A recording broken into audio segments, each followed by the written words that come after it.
The alarm bells rang through the command center of the Terran Deep Space Station. Commander Lisa Martinez jumped from her chair and ran to the main control panel. Red lights flashed across every screen. Something big was happening. "What's going on?" Lisa shouted over the noise. Officer Ben Cooper turned around with wide eyes. "Commander, we're getting a signal from the Kepler 442 system. It's coming from New Haven Colony." Lisa felt her heart skip a beat. New Haven had been silent for 3 years. The colony had 20,000 people living there. One day they just stopped talking to Earth. No distress calls. No goodbye messages. Nothing. The silence had worried everyone on Earth. Many people thought the colonists were all dead. "Are you sure it's from New Haven?" Lisa asked. "Yes, ma'am.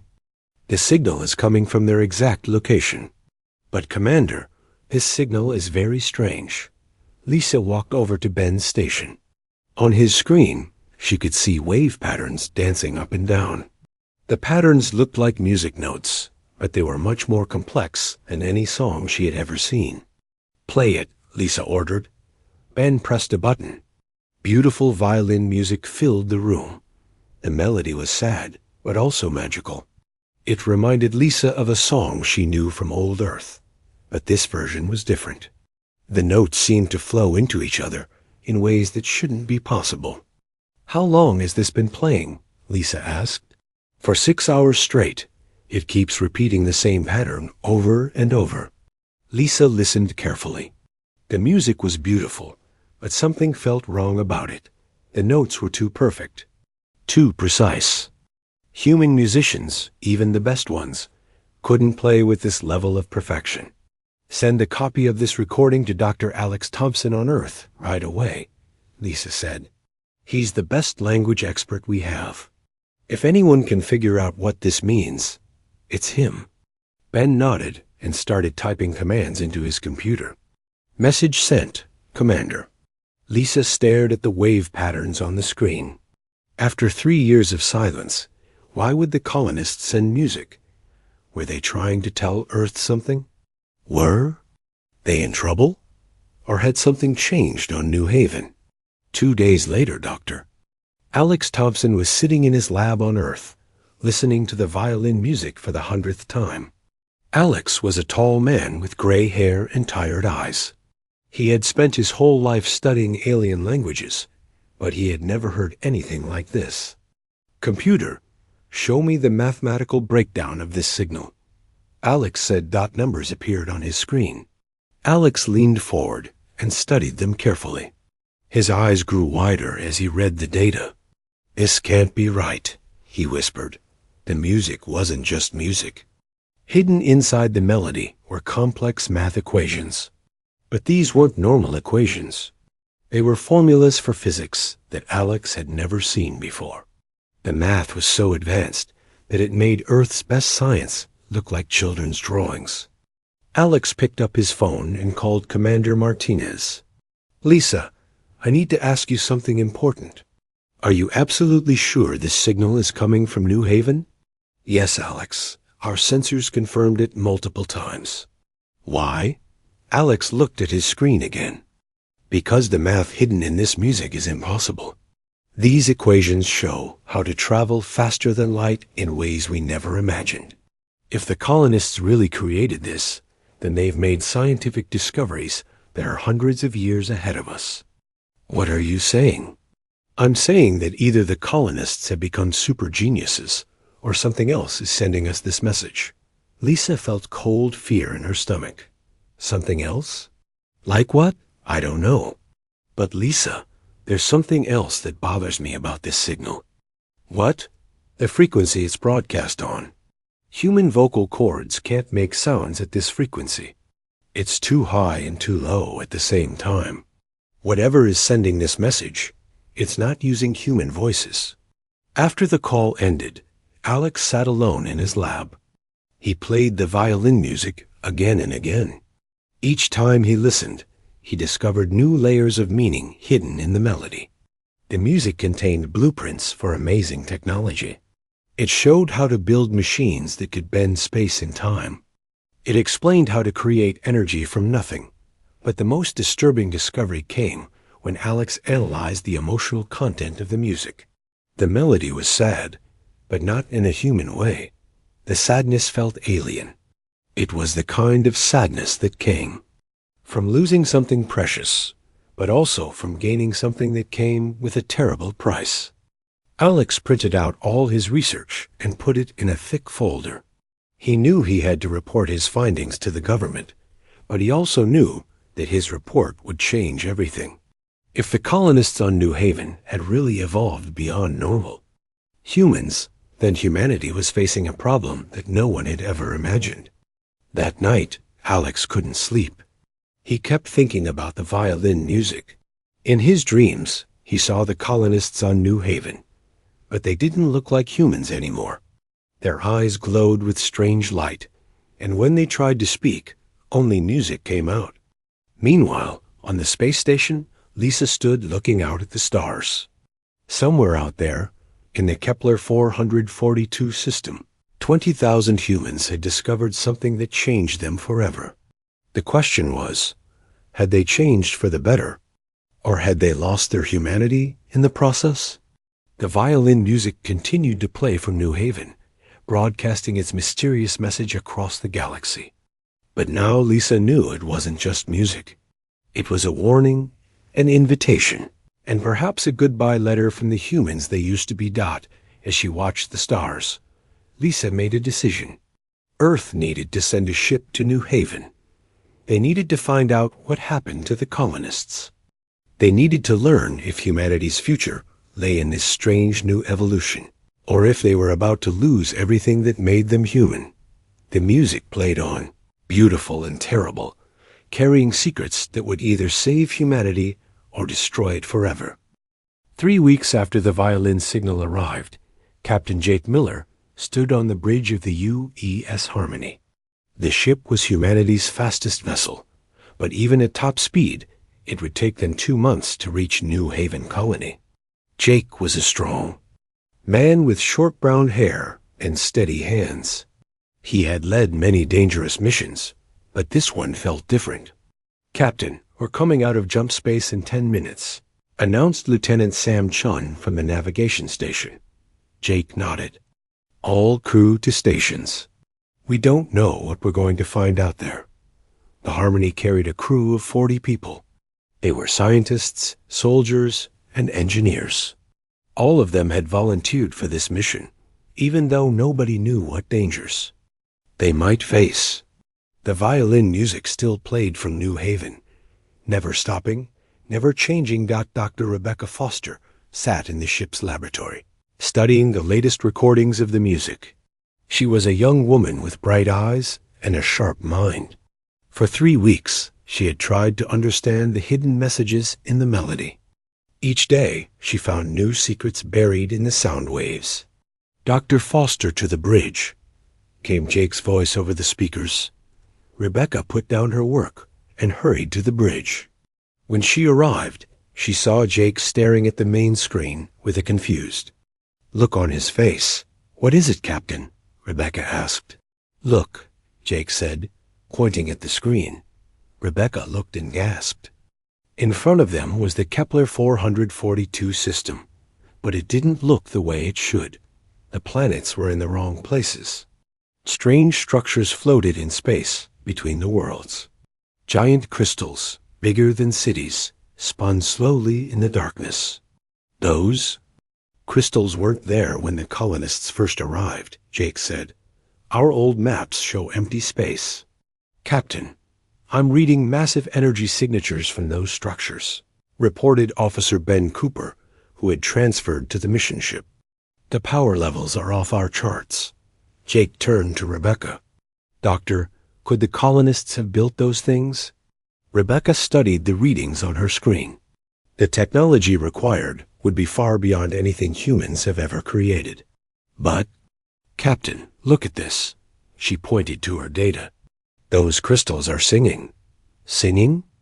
"They're producing the same frequency as the violin music. The crystals aren't just decorations. They're giant instruments. The harmony flew closer to New Haven. The planet looked different too. Its surface glowed with soft blue light. Geometric. Patterns covered the continents like circuit boards made of living crystal. Beautiful towers stretched into the sky, but they weren't built from metal or stone. They seemed to be grown from pure energy. "Captain, I'm detecting human life signs on the planet," Sam Chun reported. 20,000 people, just like the original colony reports. Jake felt relief wash over him. Thank God they're alive. Open. A communication channel. Sam tried to establish contact. No response on normal frequencies, Captain. Try the emergency channels. Nothing, sir. But, Captain, I am detecting something. The entire planet is resonating at the same frequency as the violin music.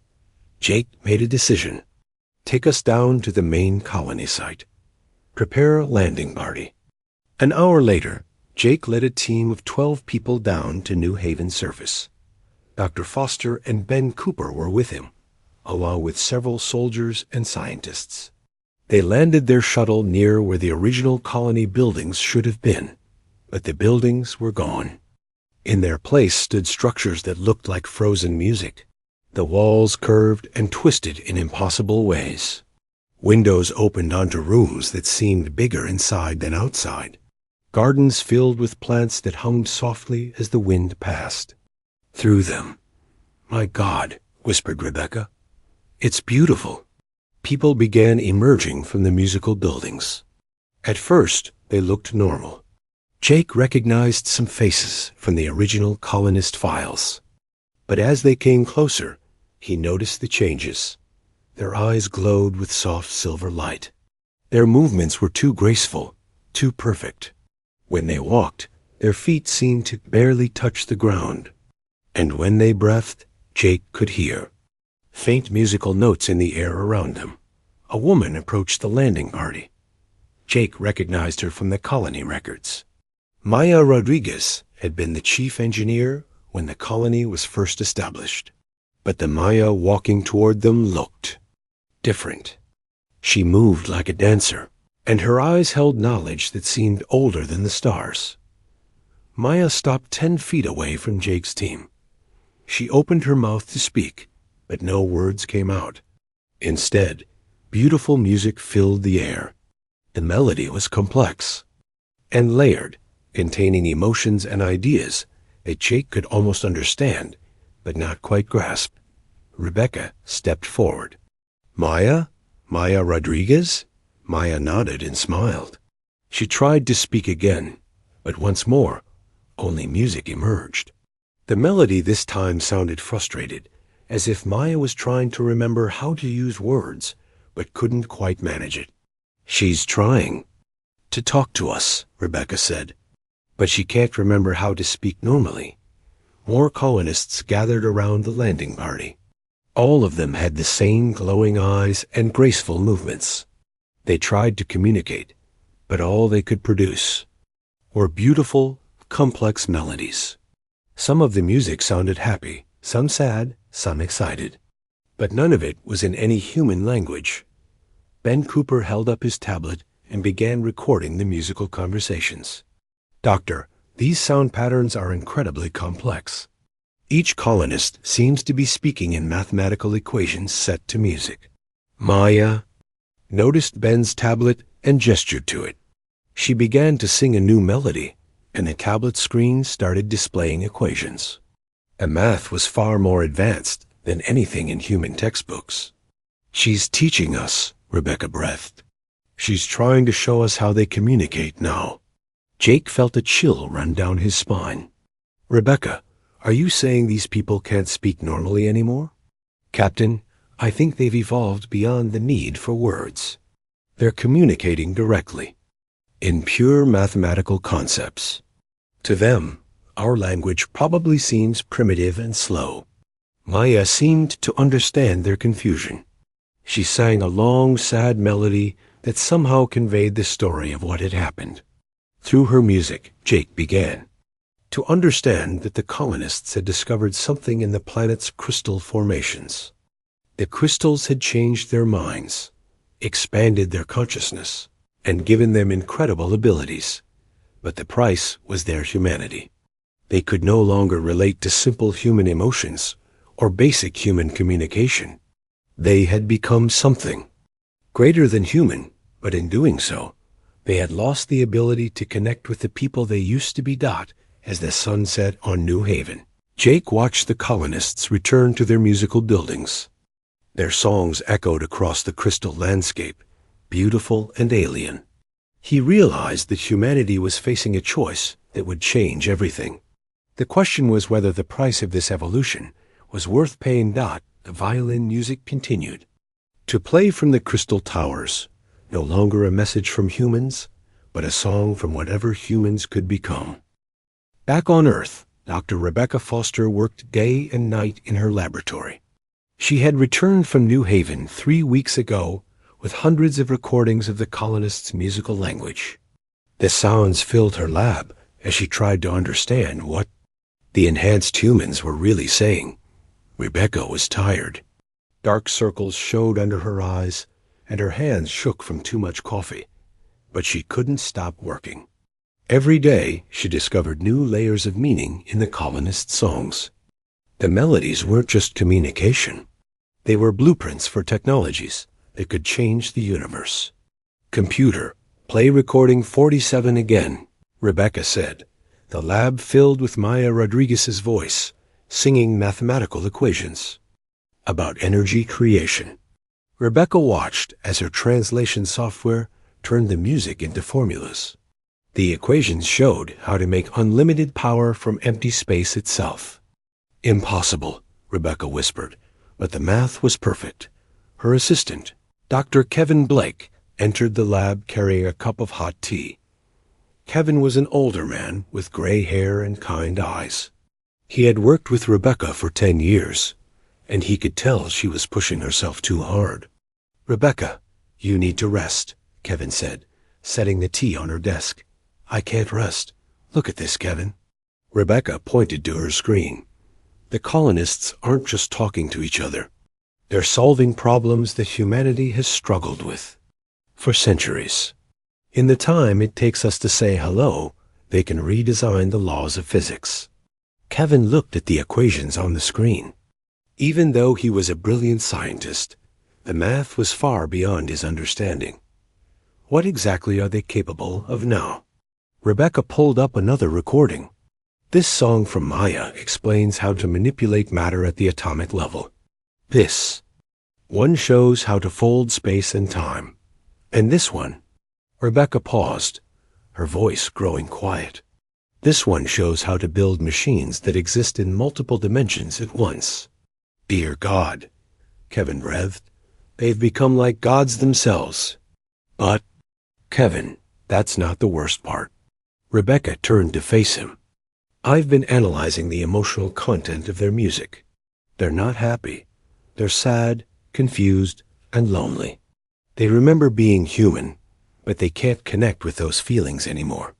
Meanwhile, in the government building across the city, Admiral Lucy Warren sat in a meeting room with Earth's top officials.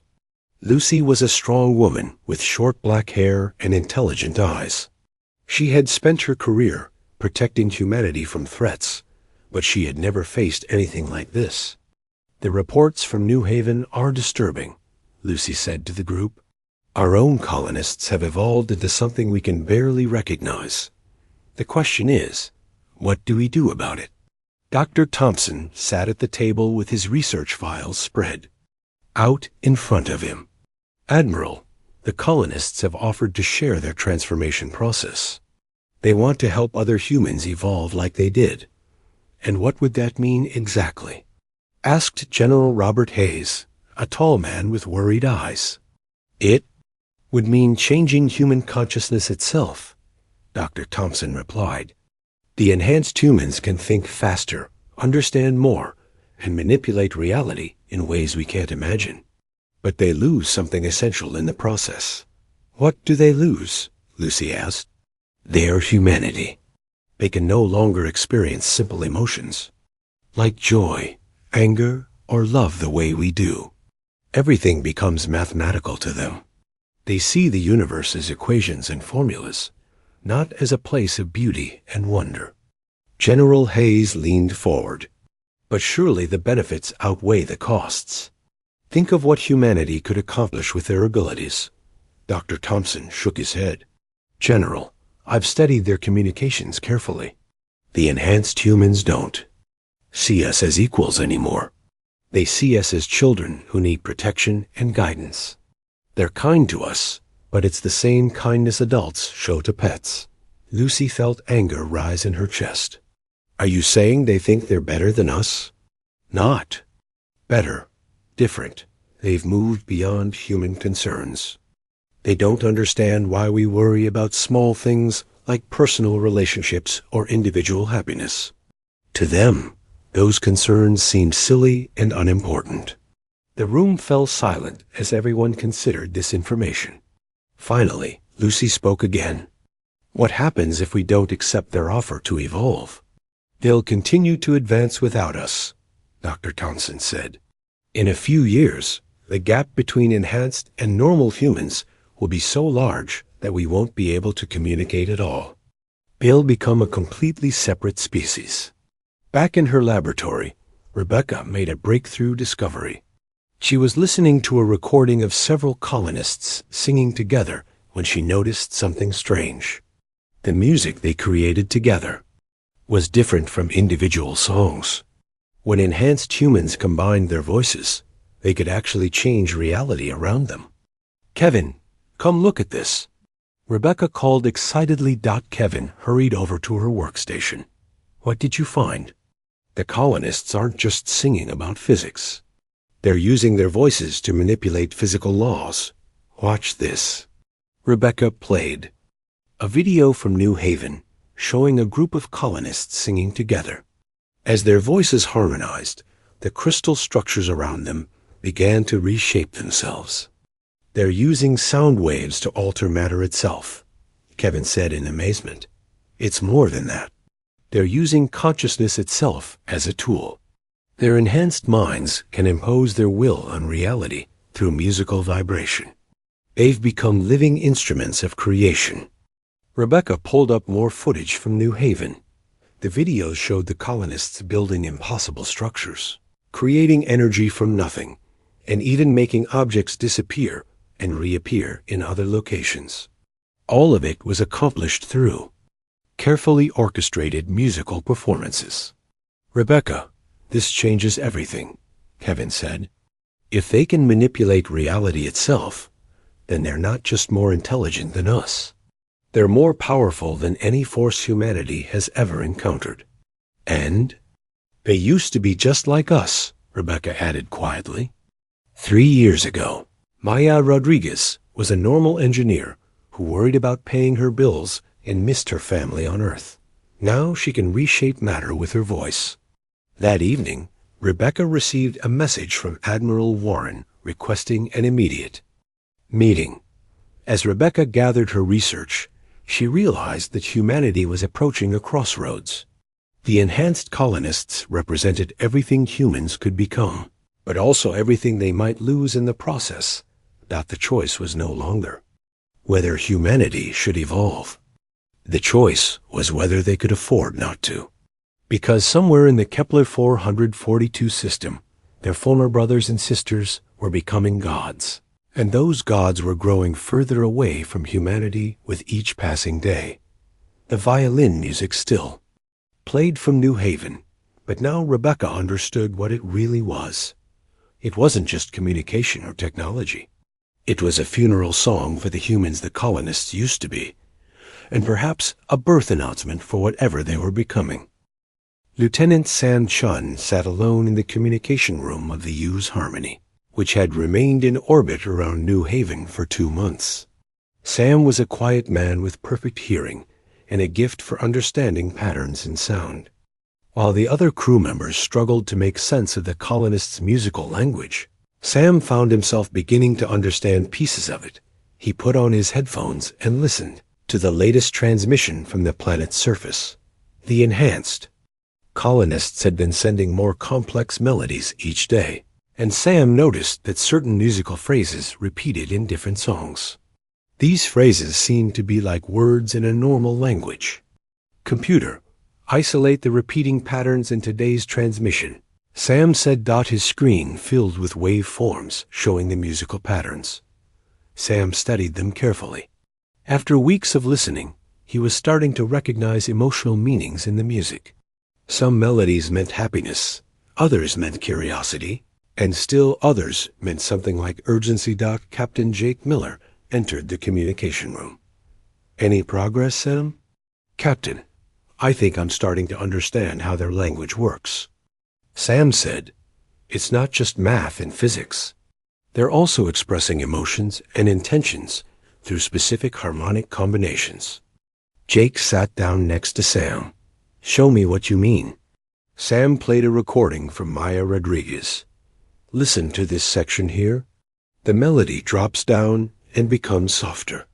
In every conversation, when they use this pattern, it seems to mean they're asking a question.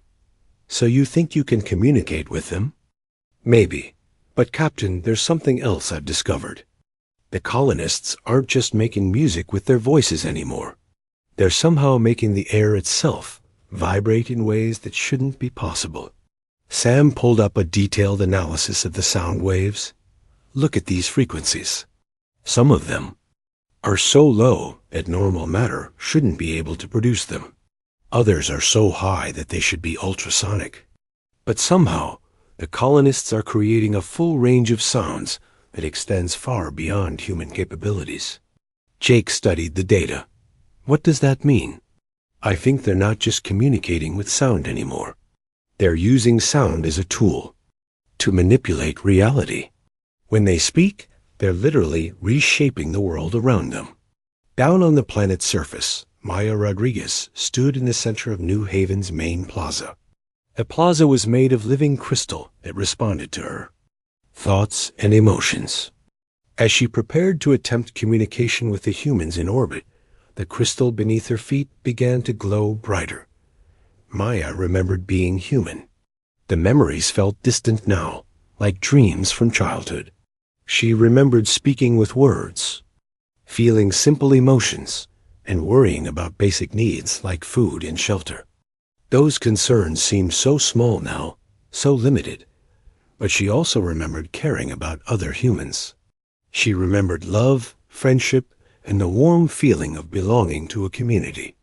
These emotional memories were the only things that still connected her to her former life. Maya began to sing, but this time she tried to include some of the old human emotional patterns in her melody. She wanted to reach across the gap between what she was now and what the orbital humans still were. She wanted to help them understand that evolution was not loss, but growth.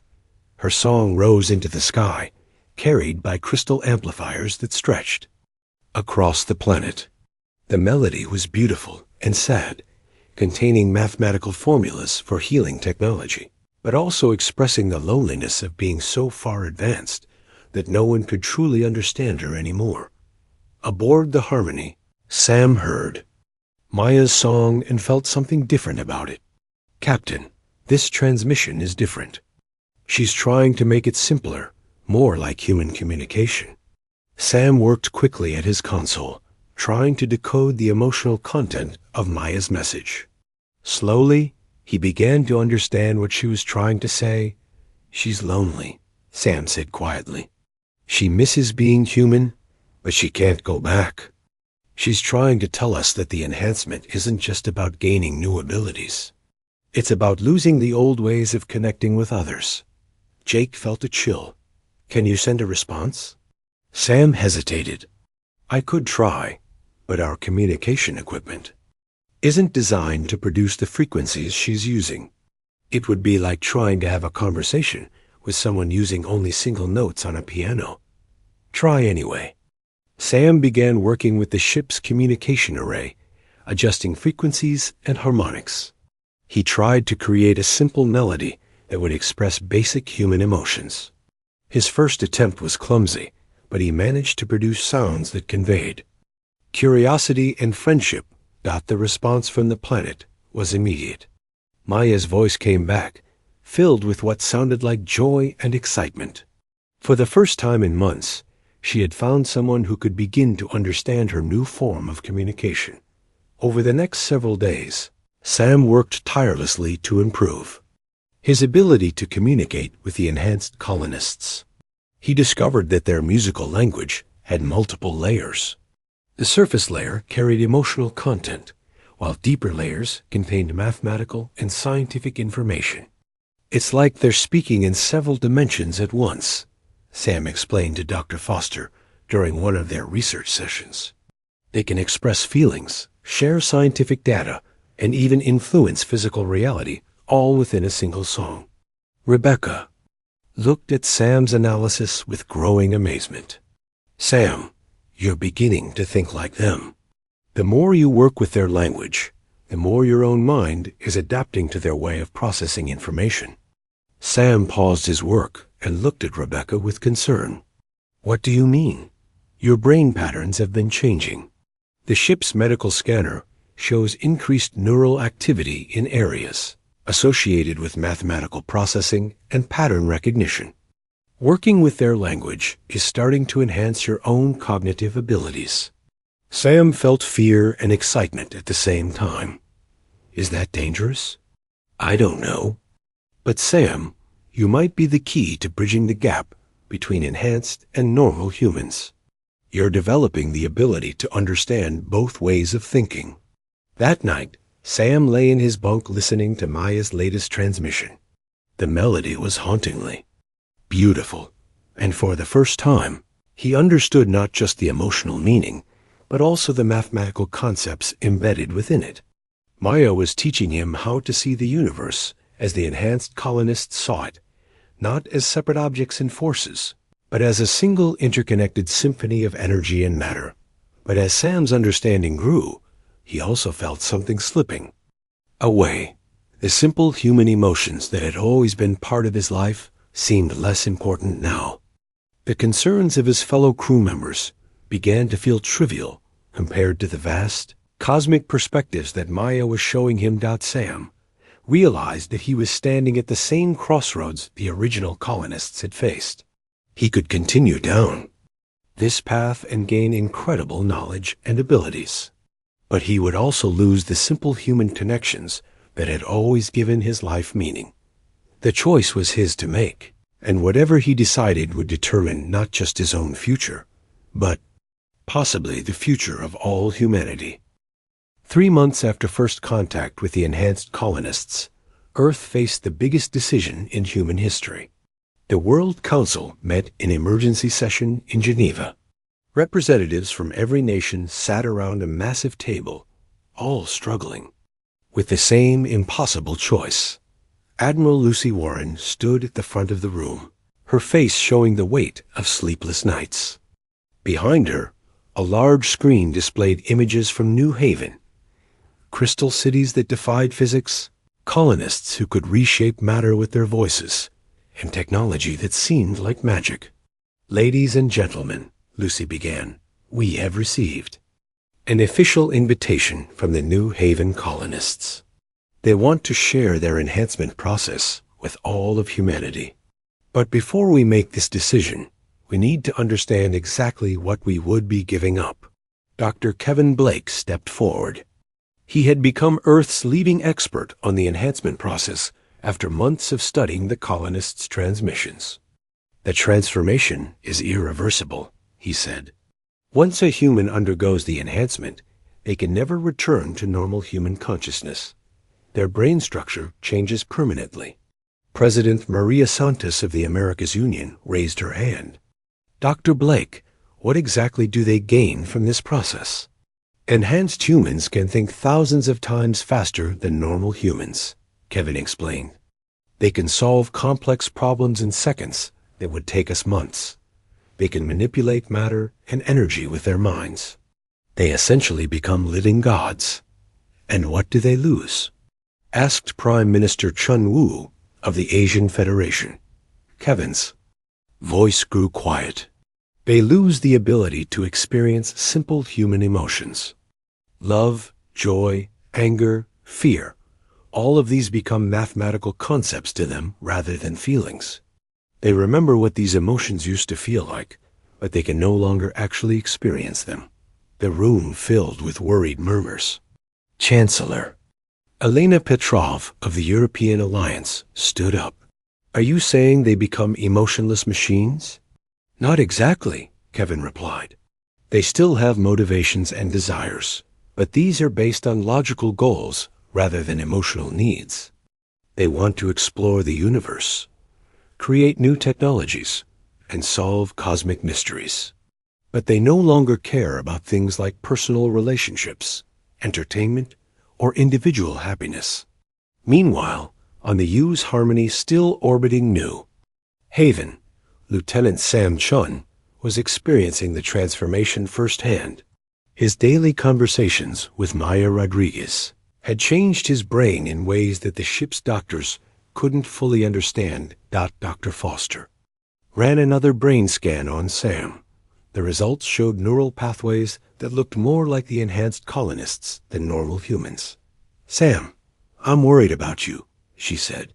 Your thought patterns are becoming increasingly non-human. Sam looked at the brain scan with detached interest. I can see the mathematical beauty in these patterns, Rebecca.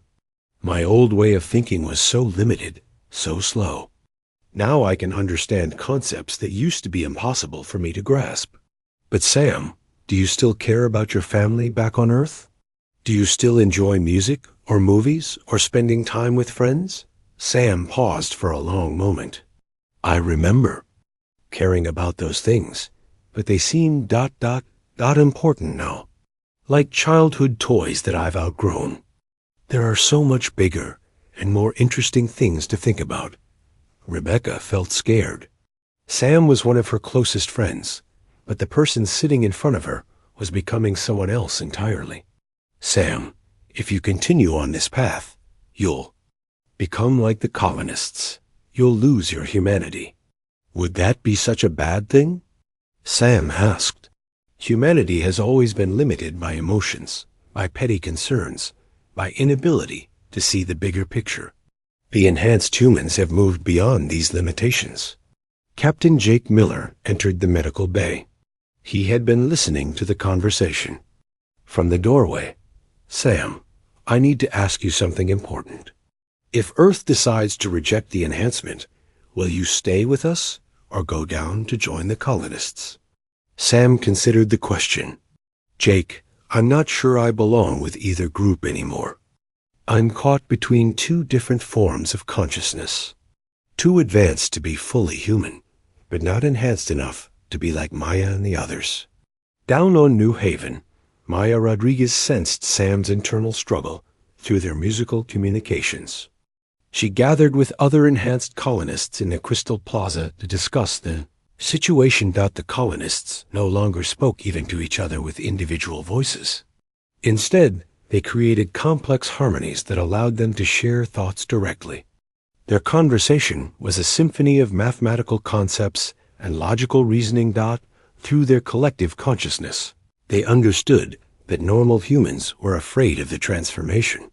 The enhanced colonists felt something that might have been sadness, though it was expressed as a mathematical equation rather than an emotion. They had tried to show humanity the wonders of enhancement, but they had failed to communicate the cost.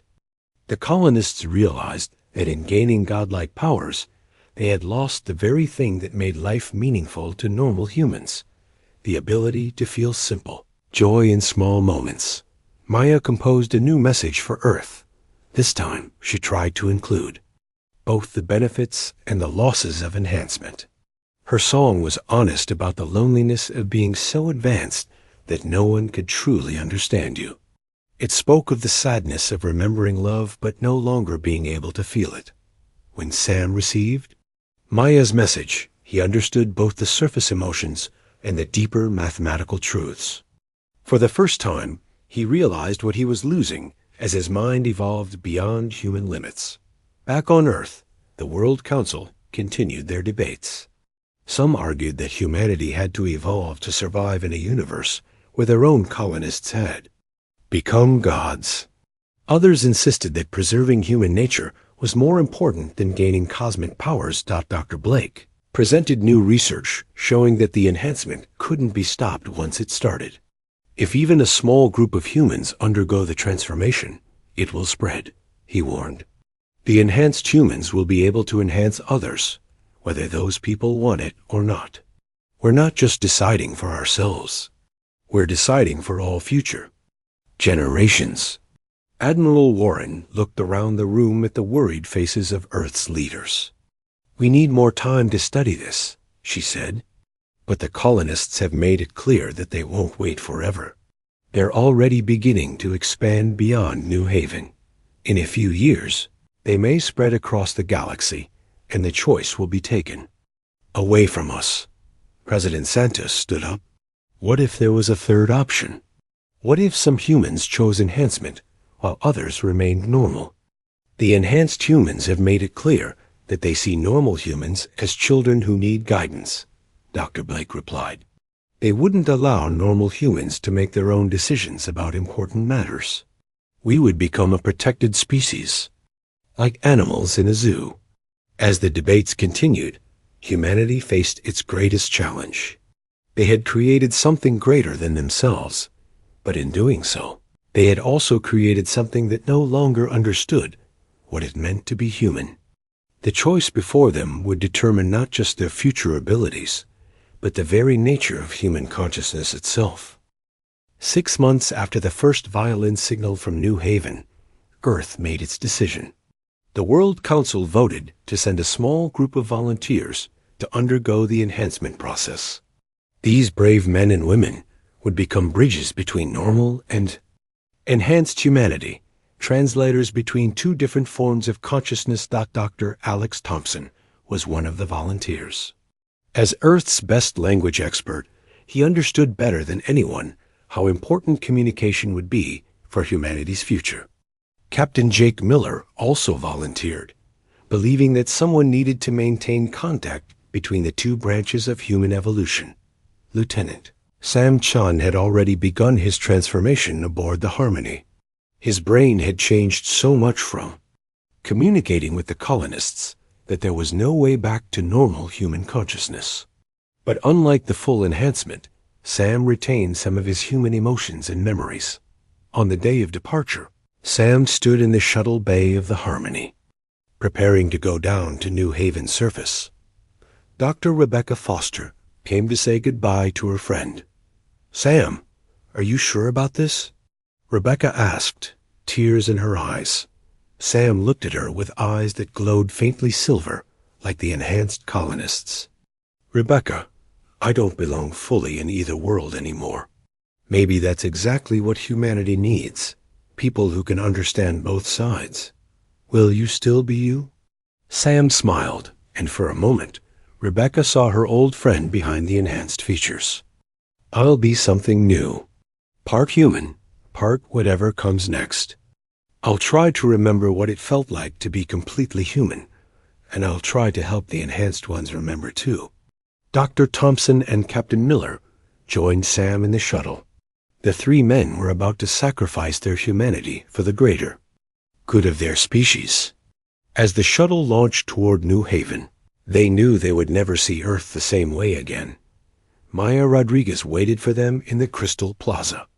Over the months of communication with Sam, she had remembered fragments of her human emotions. She felt something that might have been happiness as the shuttle landed. The enhancement process took place in a chamber deep beneath New Haven's Crystal City. The volunteers lay on beds made of living crystal, while the enhanced colonists sang the transformation into existence. Their voices created harmonic frequencies that rewrote the neural pathways of the human brain. Dr. Thompson felt his consciousness expanding as the process began. Mathematical concepts that had been impossible to understand suddenly became clear. He could see the universe as a vast equation, with matter and energy dancing in perfect mathematical harmony. But as his mind grew more powerful, he felt his simple human joys fading away. Captain Miller experienced the transformation differently. His military training helped him maintain focus on his mission, even as his consciousness evolved. He held onto his memories of Earth and his love for humanity, using these emotions as anchors to keep some connection to his human past. Sam's enhancement was unique because his mind had already been partially changed. The process completed his transformation, but left him with an unusual ability to switch between human and enhanced ways of thinking. He became truly bilingual in the languages of both forms of consciousness. When the process was complete, the three men had become something new. They were enhanced beyond normal human limits, but they retained enough of their human memories and emotions to serve as translators between the two species. Over the following months, Sam and his companions established a communication network between Earth and the enhanced colonies. They created new technologies that allowed normal humans to benefit from enhanced discoveries without undergoing the transformation themselves. The enhanced colonists, guided by their human hybrid translators, began to understand the value of preserving normal human consciousness. They realized that their own evolution had cost them something precious, the ability to find joy in simple moments and meaning in personal relationships. Working together, the two branches of humanity created a new form of civilization. The enhanced. Humans used their godlike abilities to solve cosmic problems, terraforming planets and building technologies that could manipulate space and time. Normal humans provided creativity, emotional depth, and the kind of chaotic innovation that came from thinking in non-mathematical ways. Dr. Foster, who remained on Earth as the leader of the normal human research team, developed technologies that allowed limited communication between enhanced and normal humans. These devices translated the complex musical language of the enhanced humans into concepts that normal minds could understand. Years passed, and the two forms of humanity learned to coexist. Enhanced humans built vast cities among the stars. There, crystal technologies allowing them to reshape entire solar systems. They solved the problems of energy, disease, and death itself. But they found their greatest joy in the moments when they could successfully communicate with their normal human cousins. Normal humans continued to explore the galaxy in their own way, bringing art, music, literature, and emotional richness to worlds that the enhanced humans had made habitable. They provided the spark of unpredictable creativity that even enhanced consciousness couldn't replicate. Sam became the most important bridge between the two species. His unique hybrid consciousness allowed him to experience both the cosmic wonder of enhanced thought and the simple pleasures of human emotion. He spent his time traveling between human and enhanced worlds, making sure that neither branch of humanity forgot their common origin. Maya Rodriguez, now the leader of the enhanced colonists, often sang with Sam in the crystal plazas of New Haven. Their duets combined her pure mathematical consciousness with his hybrid understanding, creating music that both species could appreciate. These songs became symbols of what humanity had gained and lost in its evolution. The violin melody that had started everything still played from New Haven's crystal towers, but now it carried new meanings. It was no longer just a message from enhanced humans to their normal cousins. It had become a conversation, with normal humans adding their own musical responses through Sam's translation technology. Earth remained the center of normal human civilization, while enhanced humans spread across the galaxy, always in contact through Sam and his fellow translators. Neither species was alone, but neither could truly understand the other without the help of those who had sacrificed their complete humanity to serve as bridges. In the end, humanity had found a way to evolve without losing its essence entirely. The price was high. The volunteers who became translators could never be fully human or fully enhanced, but their sacrifice allowed humanity to expand into the cosmos while keeping the emotional heart that made life worth living. The violin still sang across the stars, no longer a farewell to humanity, but a promise that no matter how far humans traveled or how much they changed, they would always find ways to reach across the vast distances and remember what they once shared together.